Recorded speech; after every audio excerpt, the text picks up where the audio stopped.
So programming is basically a sets of instruction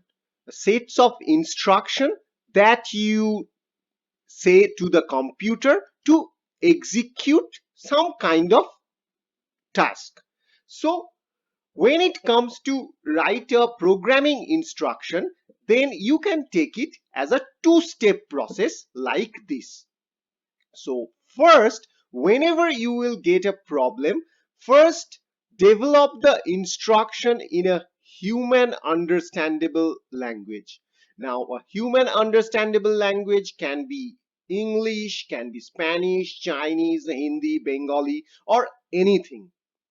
And then after you got all the instruction in human understandable language, after you form it separately, form all the instruction in human understandable language, then translate each of those instruction into computer understandable format, which is program.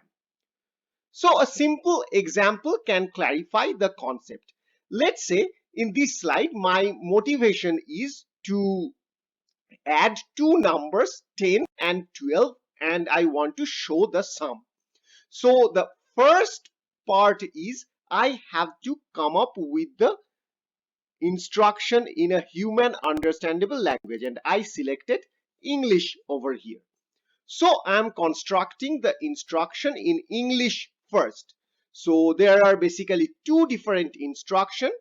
First, I have to add 10 and 12, and the second one is I have to write down the sum on computer screen.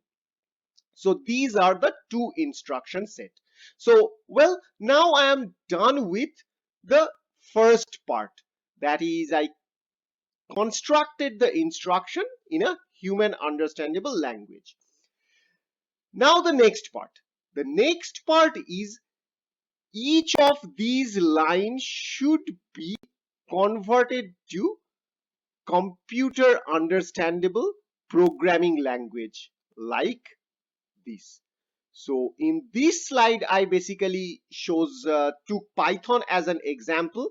So if I just convert the first line of instruction, that is add 10 and 12 to Python, it looks something like this. That is result equals 10 plus 12, which means I am just adding 10 and 12 and then storing the result inside this result variable.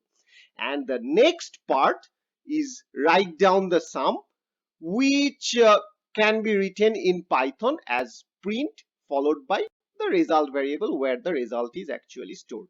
And then when you will execute, you will get the result on your computer screen, which is 22. So this is how you need to write the programming instructions. Sometimes in my student, I have seen a tendency, especially in the first level, beginner level programming, beginner level students, whenever you will get a problem, you just directly start writing the program instead of constructing the instructions in human understandable language like English or your language of your choice. So never do that, at least in the first level of programming. First, write the instructions in a normal, your language of choice. I mean the natural language, English, Spanish, Chinese, or anything. And then convert it to programming language and then execute it.